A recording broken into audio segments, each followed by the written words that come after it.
Hi everybody.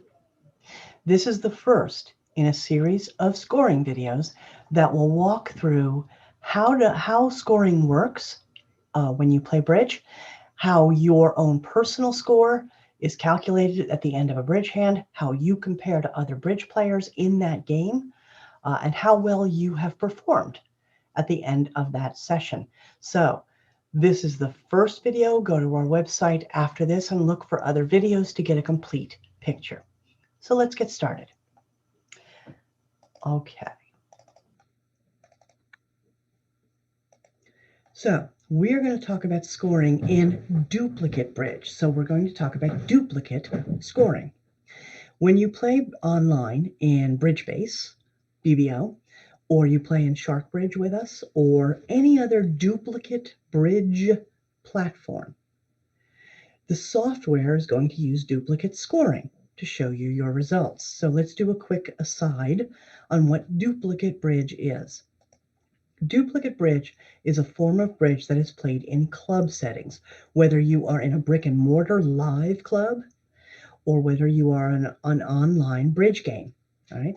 Duplicate bridge is the form of bridge that is played when there are multiple tables of people playing bridge at the same time.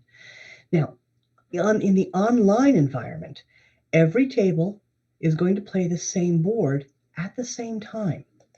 So let's say that you and your partner are sitting north-south at your table, and every other north-south in the room at every other table is going to be looking at the exact same cards that you're looking at. So let's say you're playing the very first board, board 1. If you're north-south and you look around the room, every other north-south at every table is looking at board 1, the exact same cards you are currently looking at. So they have the same cards you do, and they must make the best decisions they can, just like you will on bidding and playing. Now, sure, when you're playing a hand, you have opponents sitting on either side of you, and you absolutely want to play better than they do, right? But truthfully, your actual competitors are not completely the people just sitting on either side of you. They are the other north-souths at every other table. Because remember, they're looking at exactly the same cards you're looking at. And what you want to do is you really want to beat every other north-south on every board if you can. You want to do better than all the other north-souths when you're looking at the same boards. How do you beat every other north-south? Well, your job is to get the highest positive score at the end of the hand, and for as many hands as possible. That's your job. So let's say that you are the declarer and it's board 1. Okay? You bid and you play and you become declarer in a contract. Now, every other north-south at all the other tables, they looked at the exact same cards you did. At the end of the hand, you earn something called a raw score when you finish the board. Your raw score is made up of something called trick points, and trick points are the number, you get a score for the number of tricks you made above book, okay? And then to those trick points, you're going to add something called bonus points. And that's just an extra, award for just bidding and making a contract of some kind, all right? So let's talk about trick points first. Trick points for major suits. You're going to earn 30 points for every trick that you make above book. Now, what does that mean? Remember that book are the first 6 winning tricks out of 13 tricks on any given hand. And they don't have to be winners in a consecutive order. It's just you play 13 tricks, and when you figure out what the first 6 tricks are, that's the book. And then, however many winners you have above those 6 tricks, you get 30 points per trick. Okay? Now, if you're in a minor suit, this does not go as well.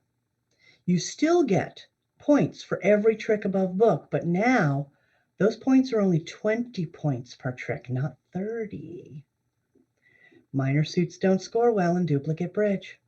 Okay? So already that's going to be a lower score if you play in a minor suit versus a major suit. In no trump, you get the same 30 points that major suits got. So for every trick you made above book, you're going to multiply by 30. Okay, but then at the end of a no trump calculation, when you calculate that, you get 10 extra points for being brave enough to have played in no trump without a trump suit on your side. Let's see if we can then add bonus points to that. What are bonus points? You get trick points, you get bonus points. Well, the first kind of bonus point is a game bonus, and that's when you have actually bid all the way to game. It doesn't matter whether it's a major suit, a minor suit game, or a no trump game. All games that you bid and make get bonuses, and if you're not vulnerable, you get 300 extra points in a non-vulnerable game. If you're vulnerable, you get 500 extra points for taking the big risk when you're vulnerable and making it. You get a big reward. Now, what's a partial game bonus? A partial game bonus is when you are playing in a contract that you did not bid all the way up to a game level. You bid some level below game level. So maybe you played in either 2 hearts, not 4 hearts. You played in 3 diamonds, not 5 diamonds. 1 no or 2 no instead of 3 no. Maybe you played in 1 heart instead of 4 hearts. All of those contracts are below game level. We call those partial games. And when you bid a partial game and make it, you get 50 extra points as a bonus. And it does not matter whether you're vulnerable or not vulnerable. Now, I've been throwing that word around, right? Vulnerability. What does it mean? Well, there's a lot to talk about with vulnerability, but I'm not going to talk about it all. I only want to deal with it in terms of scoring. It is an aspect of the game that's embedded on every hand that you play that makes the bidding and the playing more interesting. And every bridge hand will be one of 4 vulnerabilities. No matter what hand of bridge you pick up and play, there's going to be a vulnerability on it. Either nobody is vulnerable, yay, or just north and south are vulnerable, but east-west are not. East-west are vulnerable and north-south are not, or everybody's vulnerable. So it's one of those 4 vulnerabilities on any bridge hand that you play. How do you know what vulnerability exists on the hand you're currently playing? Well, in the brick and mortar club, it's marked on an actual physical board, but we're playing in a digital club a lot, and so that means you have to look on the screen. And you're looking for the red markers on the screen for that hand. So let's talk about bridge base first. In bridge base, this is what you're going to see when you're playing any board 1 on any given day in any game. Board 1 is always going to have the same vulnerability, and that is this. No one is vulnerable. How do you know that? Because when you look at this board number over here in this little icon, you will see that these little rectangles around the number 1, which tells you you're playing board 1, they are all white. None of them are red. It also tells you that the dealer is up here in north, right? So north, south, east, west. Nobody's in red, so on board 1 in any game, nobody's vulnerable. But when you go to board 2, you will notice that the top and the bottom one, north and south, they're vulnerable.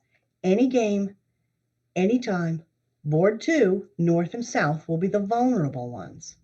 And notice, by the way, the dealer on board 2 is always east. Board 3, in bridge base, you will see this picture where the board number is. It will tell you that east and west are in red. They are the vulnerable ones. It'll also tell you that south is the dealer. And then on board 4, in any game in bridge base, all 4 players will be vulnerable because all 4 players are in red. And west is your dealer. So that's true in bridge base. That's what you'll see. Any game, any board, 1 is nobody vulnerable, 2 is north-south vulnerable, 3 is east-west vulnerable, 4 is everybody vulnerable. What happens when you get to board 5? Well, this pattern repeats as you continue, all right? And no matter how many boards you play, there's going to be a vulnerability. It's a rotating pattern to make the game interesting. So this is what it looks like in bridge base. What if you were playing, for instance, in Shark?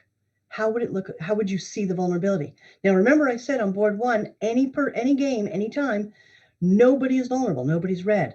But here in Shark, what you're going to see it is on the bidding area in the middle of the screen. Notice that west, north, east, south, nobody's vulnerable, nobody's in red. But when you look at board 2, I said that no matter what the game was, on any board 2, north and south are the vulnerable ones. Notice that their bidding area here in the screen, they're in red. In Shark, Board 3, any board 3, anytime. East, west are the vulnerable ones, and it's marked here for them. And on board 4, in any game, in Shark, it shows you that all 4 are vulnerable, like this. They're all red, okay?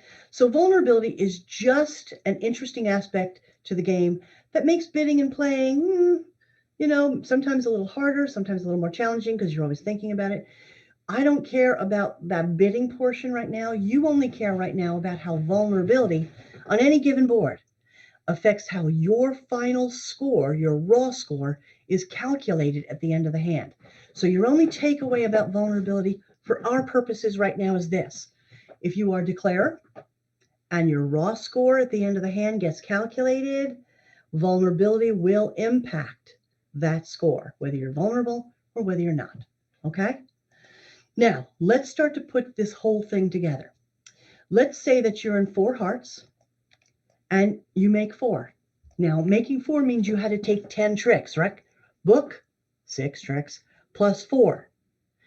And you're not vulnerable. So the first thing we're going to calculate here are your trick points. You get 30 points per trick for each trick above book. Now, remember, you're supposed to take 6 tricks, the book. But then, how many tricks you must take to make your contract is book plus whatever the contract level was. Since you were in 4 hearts, you have to take book plus 4, 10 tricks. Well, you did make 4. That's how many you made above book.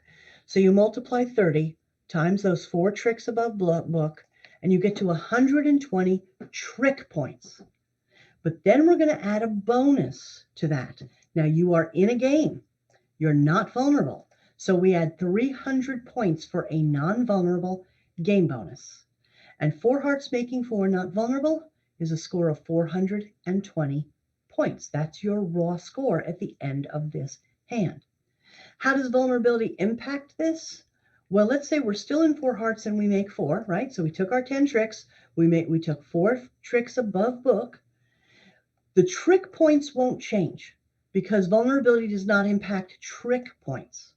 It's still 30 points for those 4 tricks above book, so it's still 120 trick points.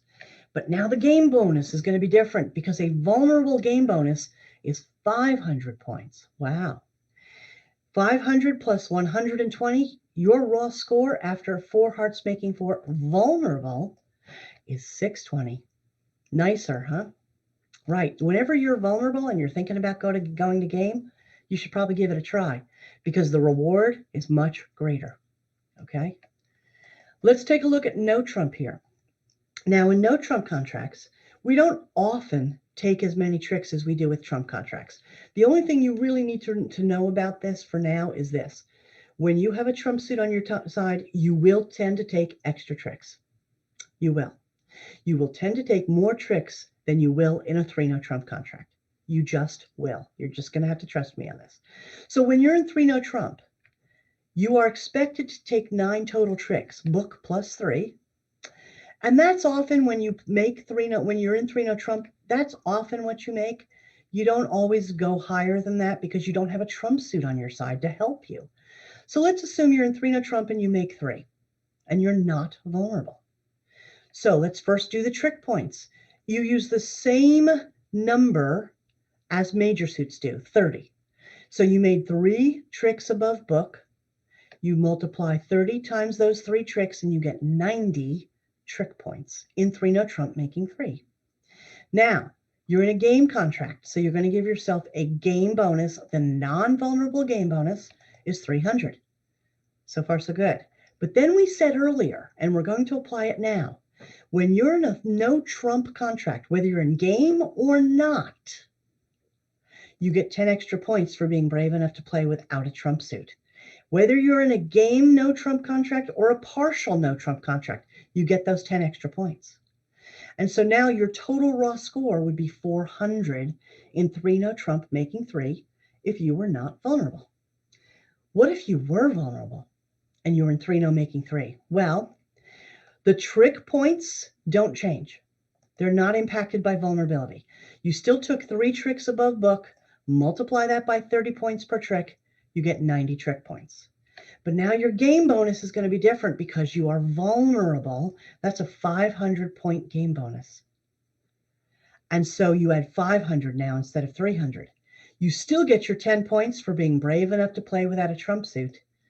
And now your score is 600 points for playing in 3 no trump vulnerable. So again, if you are thinking about playing in no trump and you think you are pretty close to having the 25 total points your partnership needs, you think you're teetering, should I bid game or not?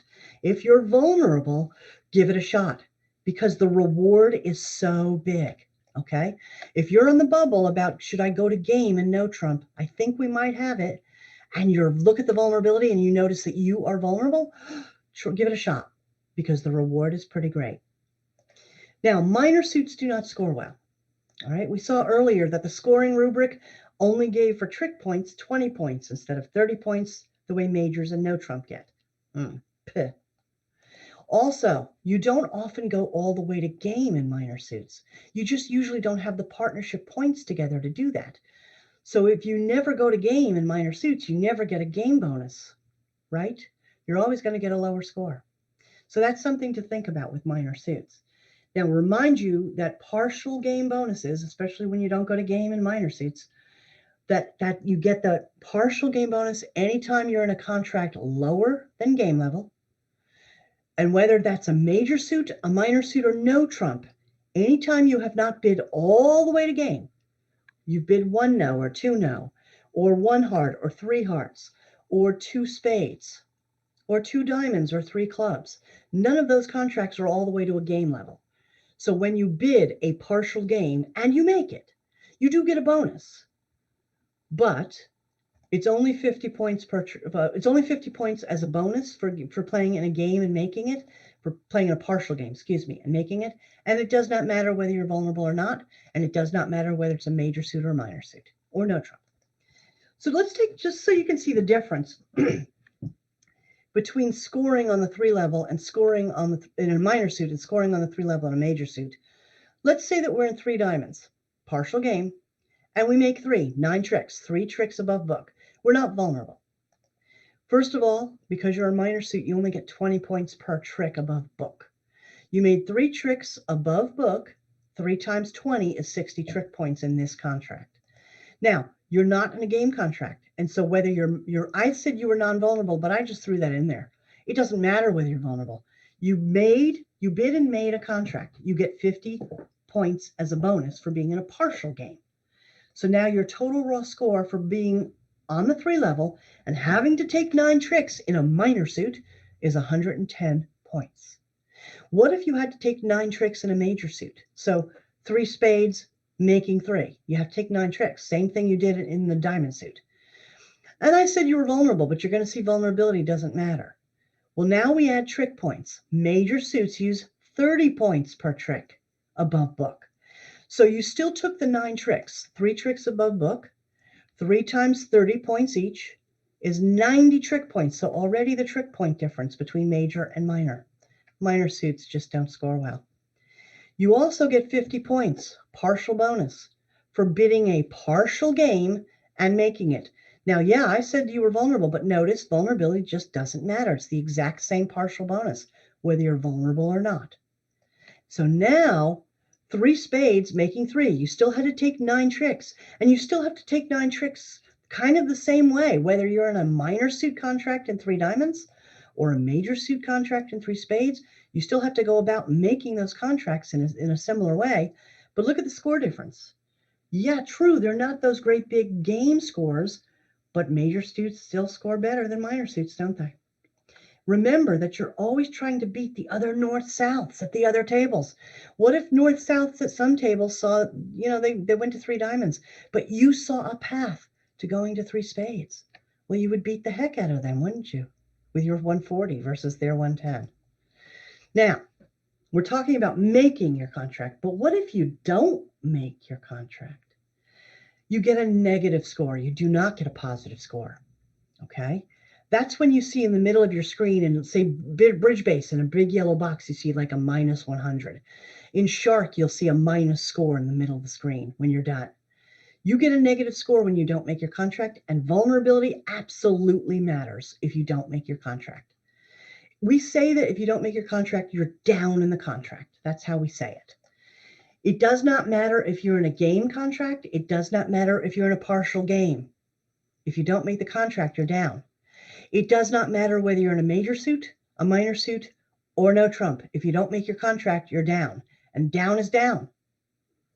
But vulnerability will matter here, okay? Down is down. When we say you're down, it means you did not make your contract. You needed to take so many tricks and you didn't take that many tricks. Down 1 means you missed the required number of tricks you're supposed to take by missing it by 1 trick. So you were supposed to take 10 tricks, but you only took 9. You're down 1. Let's down 2 is you missed the required number of tricks by 2. You were supposed to take 10 tricks and you only took 8. You're down 2. And so on. Now, how this gets scored is actually based on a chart. This is not a calculation.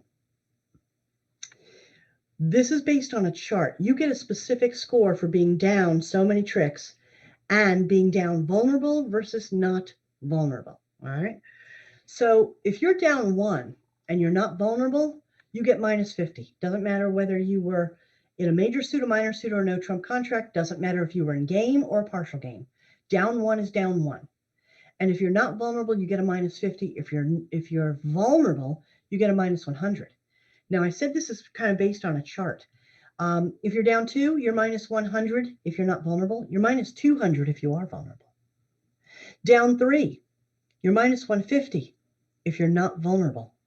If you are vulnerable, you're minus 300. Notice that the non-vulnerable ones go up by 50 points each time, and the vulnerable ones go up by 100 each time. And this is kind of a chart. Vulnerability does matter. Let me see if you can see this. I'm holding up, hang on. Let me see if I can do it this way. I'm holding up a chart. Let me pull it back. I'm going to try and get it in here. There we go. I'm holding up a white piece of paper that has a scorer on it. You're not going to be able to see it as easily here. I'm trying to get it. There we go. This is a scoring chart. And where I'm pointing to right now on the back of this chart, it is just a list of the down contracts. If you're down 1, if you're down 2, if you're down 3, if you're down 4, what's the score? So that's something that you can get an access to, because how do you learn scoring? You can memorize all these different pieces. Or you can get this ACBL Instant Scorer, okay? This is called the ACBL Instant Scorer, and it is a pamphlet. And it has all of the scores in it when you do make your contracts and when you don't make your contracts. It looks something like this on your screen. And it's a pamphlet that opens up. It has all kinds of scores inside.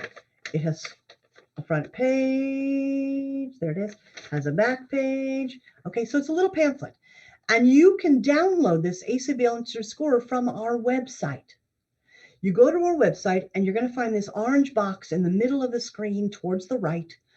And it says Navigate BBO. That's where the downloads are. You click on this icon button here, this one here in the middle of the orange box, and it'll take you to a new screen. On the bottom of the screen, you'll see something called Download PDF Documents. And one of those items is how to download the ACBL Instant Scorer. And you're going to be able to download this document and have it handy. It will tell you every score for every contract you could bid. And when you make it, and also on the back, it'll tell you what your scores are when you don't make your contract. So I would encourage you to go ahead and get that, all right? Now, once you have that, you might want to practice writing down scores, just because, number one, it'll start to give you an idea of what contracts score certain amounts each time. For instance, 4 hearts, making 4, not vulnerable, is always a score of 420. Vulnerable is always a score of 620. You'll start to see the common scores that will happen all the time. And if you start to practice writing them down, even if what you're doing is looking them up to write them down, you will start to memorize, or at least remember, common scores. Why that might be important? Because over time, it will help you with bidding. If you know that you can get a score of a positive score of 620 points for playing in 4 hearts and making 4 in a vulnerable situation, and you remember that it's 620, you might be more likely to go ahead and bid 4 hearts if you think you're on the bubble, because you're already thinking, well, my score will be plus 620. So practicing the documenting of your score when you're playing in BBO or Shark will over time help you start to figure out whether you should bid something or not. Not only that, but if you start documenting, writing down your scores, then as you look at the additional videos on our website that take this raw score calculation concept from this video into additional pieces of how your score compares against those other north-souths, because that's what you're going to find in those other videos, then you'll have a record in front of you of what you did, and that will help you with the calculations you have to do going forward to get a whole picture of how your game went as a big picture. And that's what I'm covering in the other videos. So you might want to practice documenting, writing down the scores. At our website, you'll see next to this video listing a little button that says personal score, and you will be able to download, let's see if you can see this, sort of like a little spreadsheet of how you will document your scores. And when you download it, it'll just be a blank document, but you could come back in here and see that when you, I didn't have to hold it up. It's a picture here. Look at that. Here's a picture of what it's going to look like when you download it. And just to identify, you might want to come back in here to the end of this video so that you can figure out what each of these little things are. This board number column here is board 1, board 2, board 3, board 4, board 5. What board number did you play? You'll also notice that the second column tells you who the dealer was and what the vulnerability was. Remember I said on board 1, nobody was ever vulnerable? I said board 2, north-south were always vulnerable. Board 3, east-west are always vulnerable. Board 4, everybody's vulnerable, both partnerships. And then you'll see that rotates all the way through. The bigger alpha letter here is who the dealer is. So that's just helpful for you to know. Then board number teams, you know, the ACBL uses this score sheet for a lot of different kinds of games in bridge. I really wish it said opponent pair number instead, because that's what that column is who did you play against, pair number who. Now the truth is right now in your bridge career, you may not even know who that is. And so you can just leave that blank for now. Really, don't even worry about it. Don't worry about the column. But later on down the road, you're going to want to know who your opponents were, what their pair number was. Everybody gets a pair number, whether you realize it or not. Down the road, this will become more meaningful. If you don't know it now and you can't figure it out, let it go. You don't need it. You don't need it for this purpose. Now, what about the contract and declare column? This is where you write down what the contract was and who the declarer was. And so I usually write down something like 4S for 4 spades, and I'll write an E for East being declarer. I'll just fit it in that whole box that you see there, okay? Or I'll write 3NT for 3 no trump, and I'll put an N that North was declare. Fit it all in that same box, contract and declare. Then I will also tell you that this versus column here, you don't need. The points estimate and the points column, you don't need for now. Later on down the road, we'll talk about how you might use those columns to your advantage. But the last 2 columns you do want to worry about are plus and minus. The plus is where you put your raw score if you got a positive score at the end of the hand. The minus column is where you put, you know, I should change that actually. I'm going to change that. That's where you put your raw score if you got a minus number, if negative. I think that's what I think this should say. And we'll talk more over time about, you know, other pieces of this. But if your raw score is negative, that you're going to put it in the minus column. Okay? If your raw score is positive, put it in the plus column. And you're putting it next on the same line as whatever board you just played.